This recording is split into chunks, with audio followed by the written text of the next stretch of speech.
전쟁을 통하여라는 말씀의 제목으로 함께 말씀 나누겠습니다.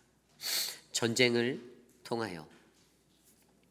오늘날 우리가 살아가는 이 세상에도 아직도 여전히 전쟁이 있습니다.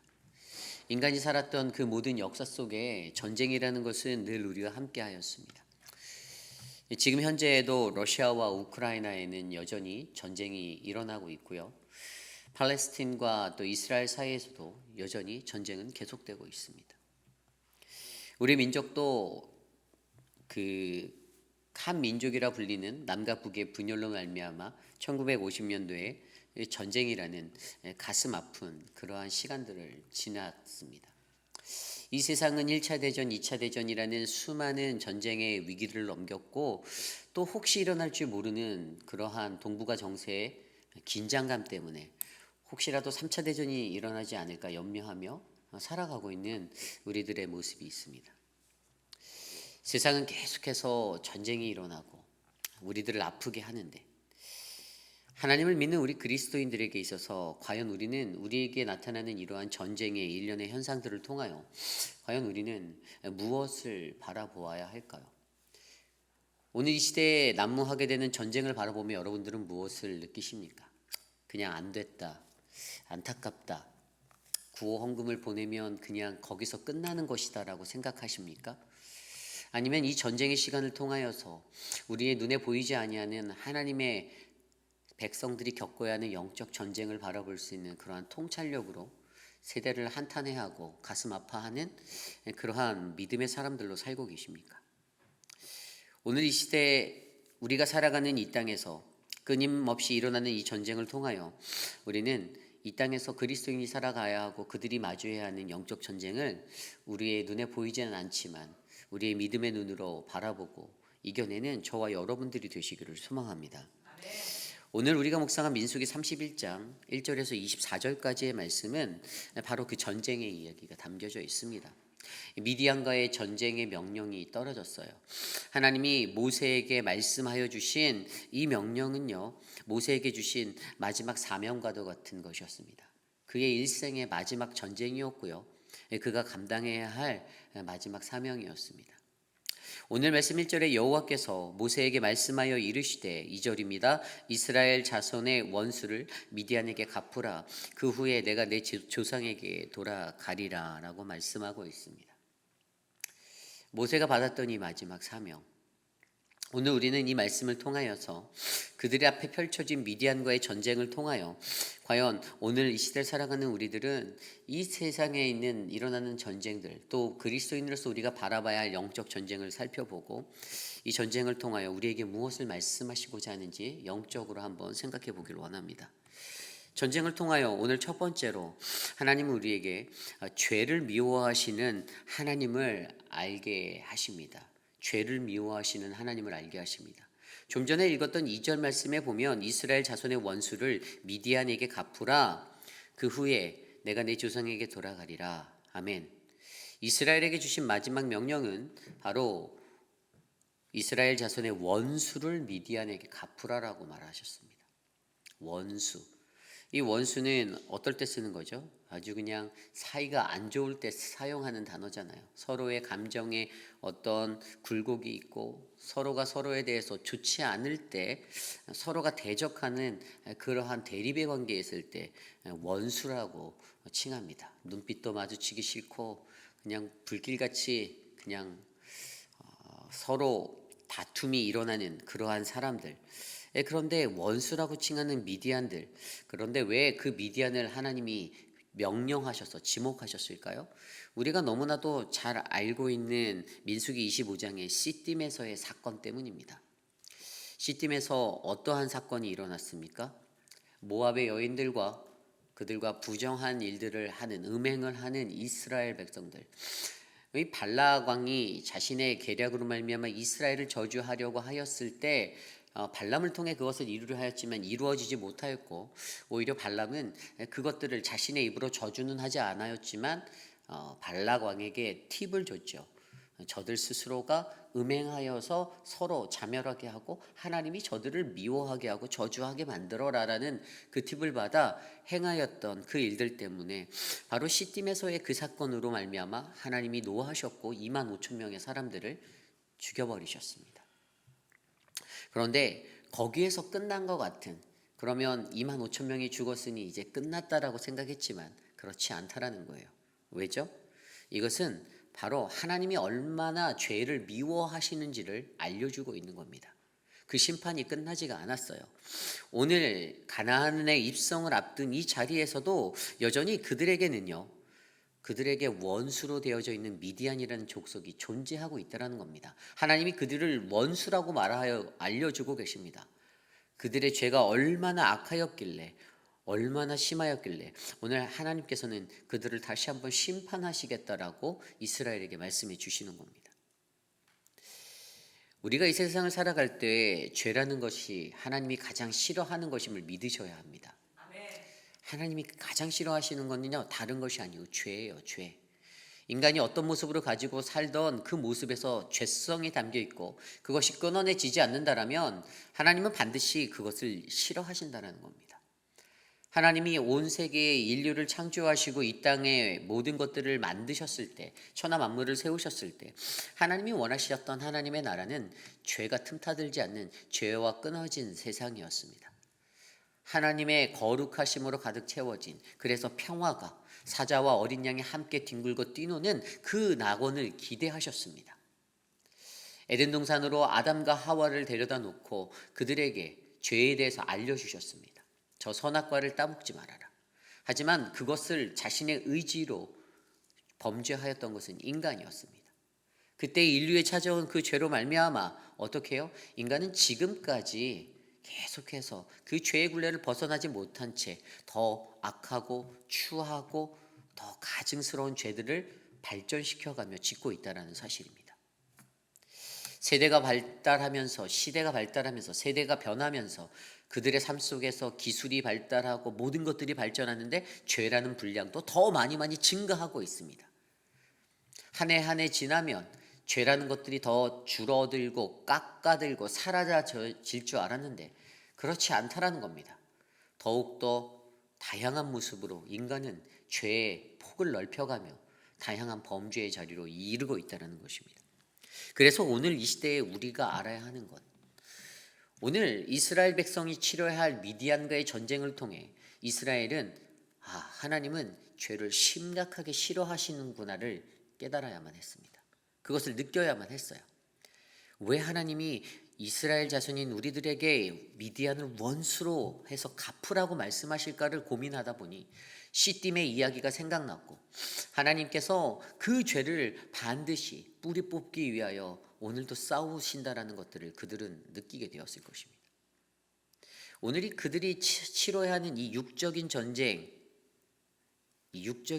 가운데서 어떻게 해요? 그들은 영적인 것들로 하나님이 죄를 얼마나 싫어하시고 미워하시는지를 그들이 알게 하려 하셨다라는 사실입니다. 인간이 가져온 육적인 타락은요, 우리의 영적인 것들을 무너뜨리는 영적인 타락으로 이어짐을 믿으셔야 합니다. 육적으로만 더러워졌다고 해서 거기서 멈춰지는 게 아니라 육적인 더러움이 나의 영적인 빈곤함을 가져온다는 겁니다. 영적 분별력의 흐릿함을 가져온다는 겁니다. 기억하지 못하게 한다는 겁니다. 그들이 모압 여인을 따라 음행을 저질렀어요. 근데 그것이 거기서 멈췄습니까? 아닙니다. 그들이 믿던 바알의 제사에 참여하게 되었습니다. 바알볼이라는 그 사건 위에 그들이 도마 위에 서게 되었어요.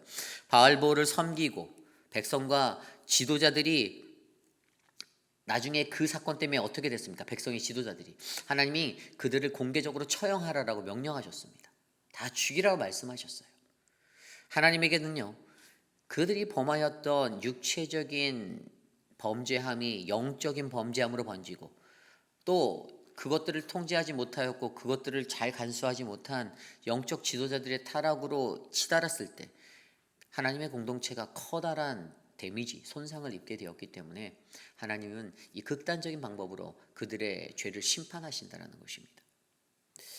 결국에 오늘 이스라엘을 향하여서 모세에게 말씀하여 주신 미디안을 다시 공격해서 그들을 멸하라라는, 그들에게 원수를 갚으라라는 이 명령은 죄를 정말로 미워하시고 싫어하시는 그 하나님, 그 하나님을 우리에게 마주하게 하십니다. 시편 5편 4절 6절 말씀에 이렇게 나와 있습니다. 주는 죄악을 기뻐하는 신이 아니시니 악이 주와 함께 머물지 못하며 오만한 자들이 주의 목전에 서지 못하리라. 주는 모든 행악자를 미워하시며 거짓말하는 자들을 멸망시키시리이다. 여호와께서는 피 흘리시기를 즐기는 자와 속이는 자를 싫어하시는아이다. 아멘. 어떻게요? 하나님은 죄를 정말로 싫어하십니다. 그 죄를 품고 살아가는 행악자들을 거친 말로, 거친 행동으로 죄 가운데 드러난 인생이 되는 사람들을 하나님은 싫어하신다라고 말씀해주고 계십니다. 그리고 그 죄를 우리가 안고 살아갈 때 이 죄를 끊어내지 못하면 그 죄에 대한 심판은 아들에게까지 3, 4대까지 이르겠다라고 우리에게 말씀하셨잖아요. 언젠가 하나님께서는 끝까지 3대, 4대까지라도 쫓아가서 그 죄에 대한 대가를 반드시 치르게 하신다라는 겁니다. 우리가 잘 살아야 하는 이유가 바로 여기에 있어요. 우리가 죄 짓지 말아야 하는 이유가 바로 여기에 있습니다. 내가 내 인생 살다 가면 되지. 아닙니다.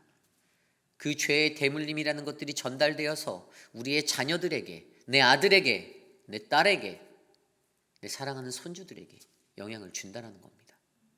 그러므로 오늘 저와 여러분들이 이 땅에서 살아갈 때 하나님이 죄를 얼마나 미워하시는지를 우리가 바로 알아.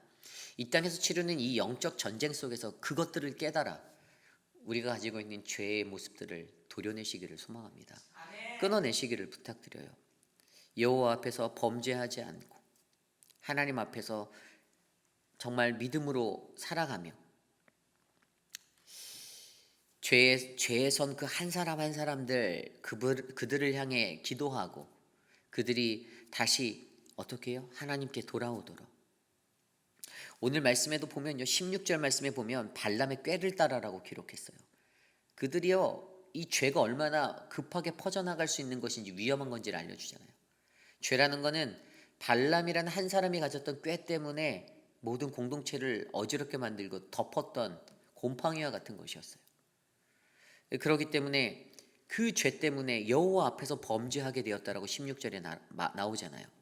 16절 말씀대로 보라 이들이 발람의 꾀를 따라 이스라엘 자손을 부올의 사건에서 여호와 앞에 범죄하게 하였다.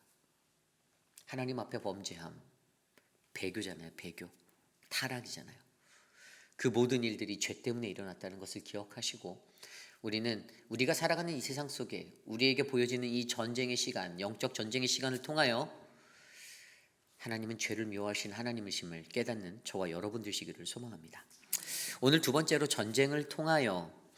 오늘 전쟁을 통하여서 우리에게 말씀하시는 것은요, 함께 싸우시는 하나님을 알아야 합니다. 함께 싸우시는 하나님을 알아야 합니다. 오늘 말씀 6절 말씀이에요. 모세가 각 지파의 1000명씩 싸움에 보내되 제사장 엘르아살이 아들 비느하스에게 성소의 기구와 시노 나팔을 들려서 그들과 함께 전쟁에 보내매. 모세가 백성들과 전쟁을 준비할 때 어떻게 하였습니까? 미디안을 치러 보낼 사람들로 하여금 각 지파에서 1000명씩을 모았어요. 12,000명이 되었습니다. 그런데 그 12,000명 가운데 어떠한 사람이 있었습니까? 엘르아살의 아들 비느하스, 제사장 가문의 사람이죠. 그런데 그가 성소에 기구한 시노 나팔을 들고선 함께 전쟁에 갔다라고 이야기합니다. 그냥 어중이 떠중이로 한 사람 붙어서 가는 것 같은 이야기로 보여도 그렇게 보일 수가 있지만 실제적으로 굉장히 영적인 멘션이에요. 전쟁을 하려면 무엇이 필요하죠? 칼이 필요합니다. 총이 필요해요. 무기가 필요해요.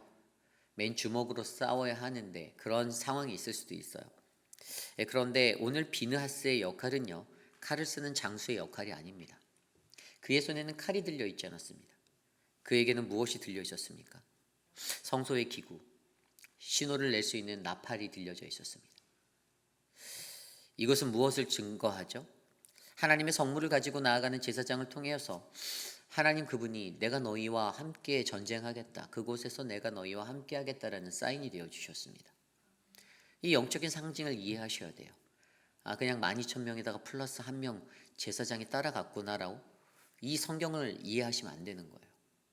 하나님이 거기에는 이 비느하스라는 전혀 전쟁에 대한 훈련도 군사훈련도 받지 못하고 아무것도 갖추지 못한 이 한 사람을 그곳에 보내는 것은요, 하나님이 이 전쟁의 주인이 되어 주신다는 사실을 알려주시는 것입니다. 민수기 25장에 보면 비느하스는 어떤 사람이었습니까? 그 바알볼의 그 시딤의 사건 속에서 그는 분노하였어요. 화가 났어요. 그래서 그가 어떻게 합니까? 자신의 분노가 나는 것을요, 하나님의 분노로 자신이 대신하여 행하기를 원해서 그가 이 분노 가운데 강직한 성격을 가졌던 사람이죠. 자기가 창을 들고 손에 창을 들고 그것들을 음행을 하는 사람들 회중 가운데 나아가 손에 창을 들고 나갔던 사람이 바로 비느하스였습니다. 굉장히 강직한 사람이었어요.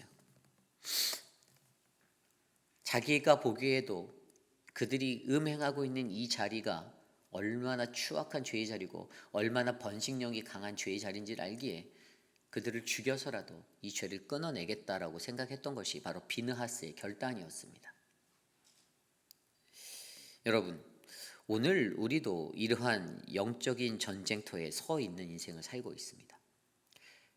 사람과 사람과의 관계 속에서 관계가 무너지고, 그래서 다른 사람에 대해서 깎아내리고 누군가에 대해서 욕하고, 그러한 것들이 이 세상을 살아가는 방법입니까? 아닙니다.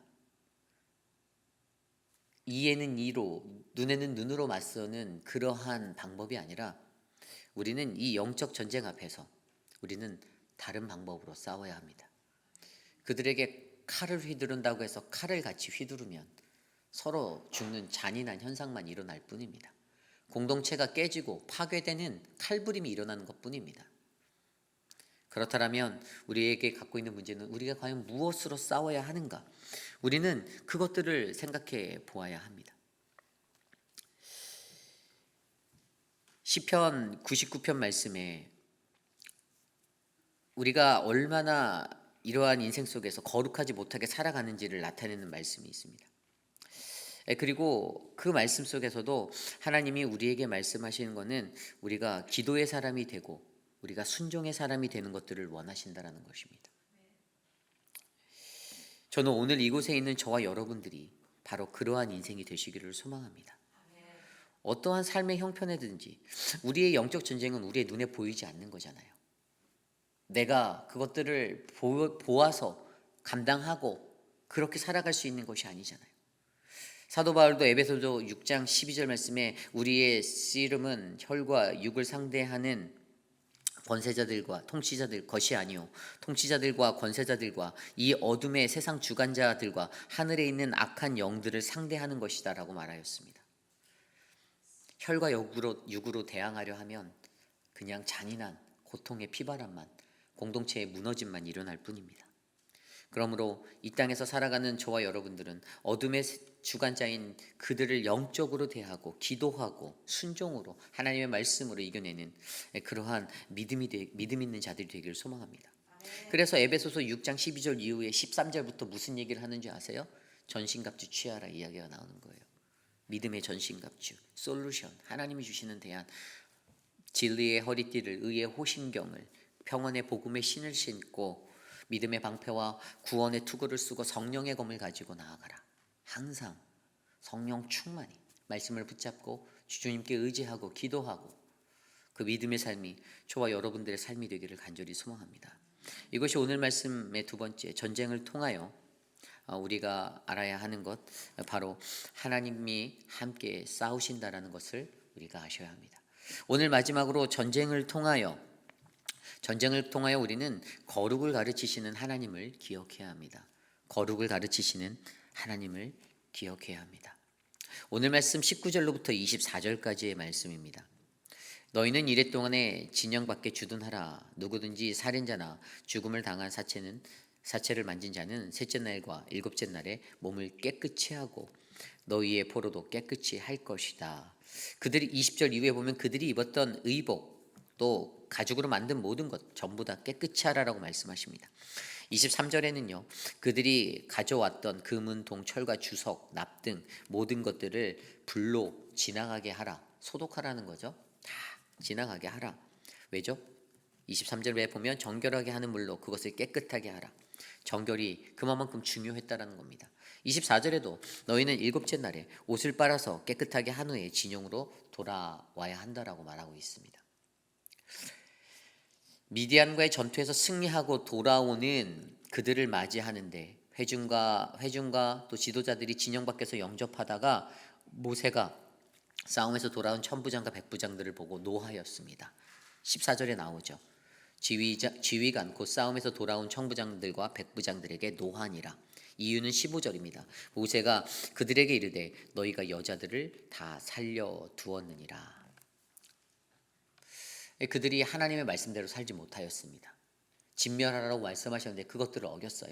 전쟁에서 승리라는 귀한 것들은 얻고 돌아왔지만 실제적으로 그들이 치렀던 전쟁은 하나님의 방법, 하나님의 뜻을 따른 전쟁이 아니었습니다.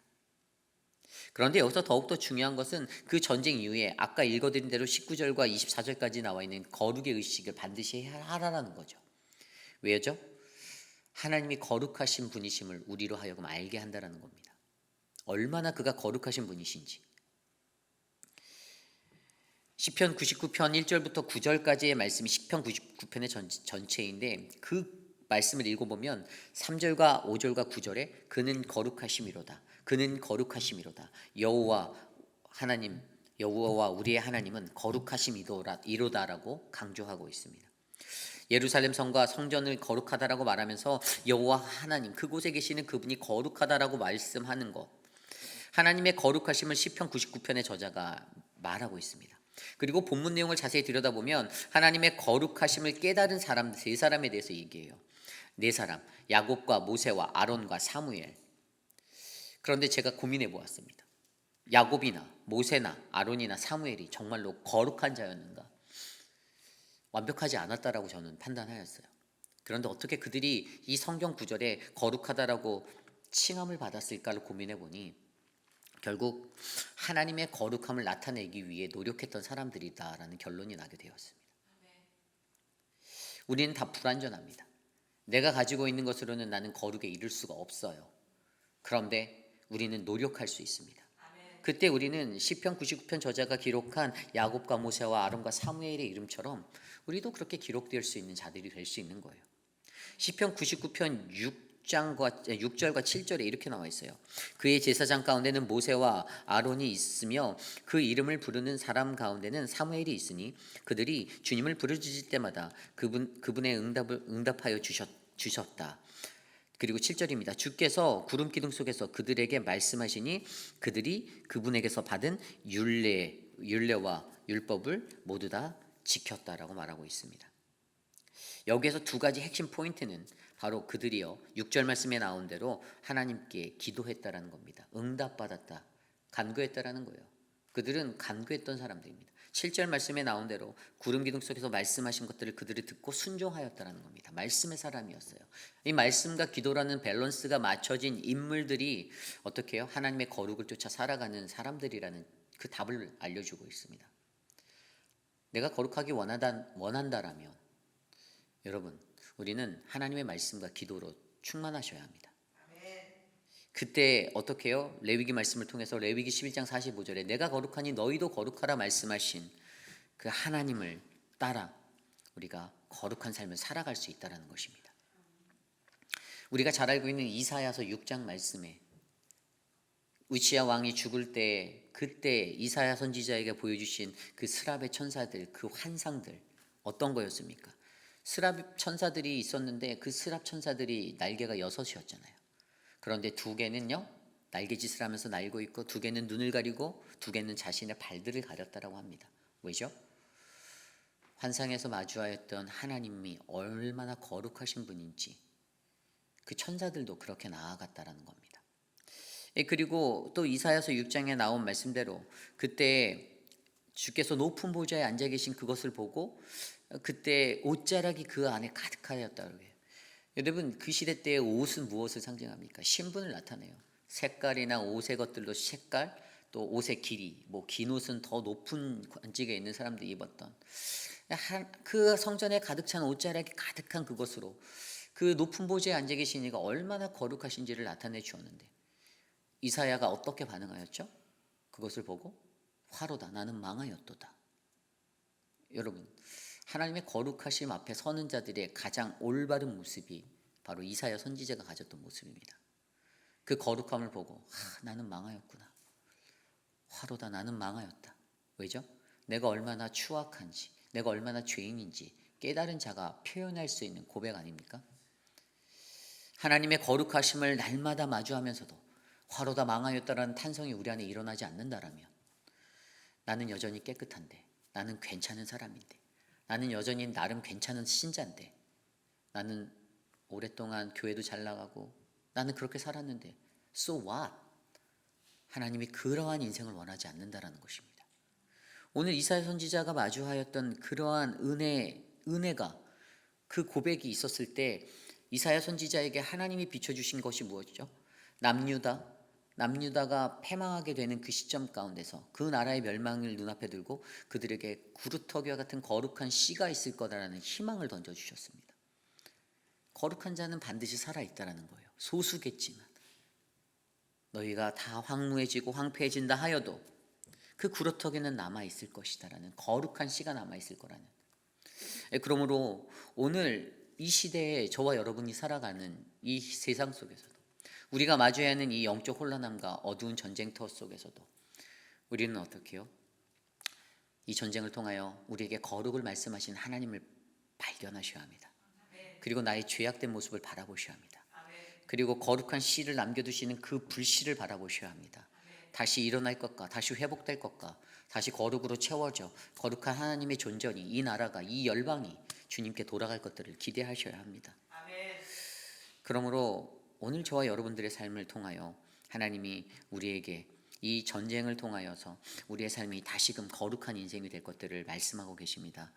거룩하고 거룩하신 하나님. 그래서 이사야 선지자가 고백했던 거룩하다 거룩하다 만군의 여호와라고 외치는 그 믿음의 음성이 저와 여러분을 통해 흘러나가시기를 간절히 소망합니다.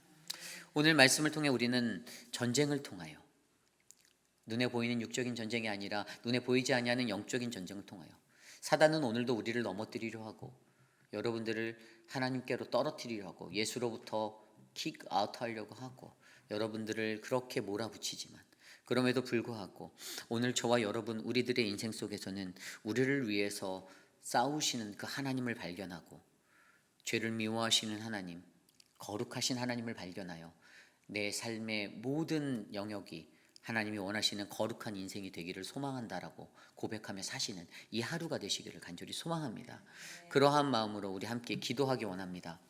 하나님께서 우리에게 주시는 이 거룩한 시간, 하루를 살아도 정말 죄를 끊어내기 위해서 몸부림치고 어떻게 하면 이 죄와 나의 이 정말 거지 같은 나의 이 모습, 정말 내가 어떻게 하면 이 추악한 이 괴물과도 같은 나의 모습 어떻게 하면 좀 던져버릴까, 어떻게 하면 끊어내버릴까, 수십 년을 살아도 하루아침에 안 고쳐지는 이 모습이 어떻게 해요?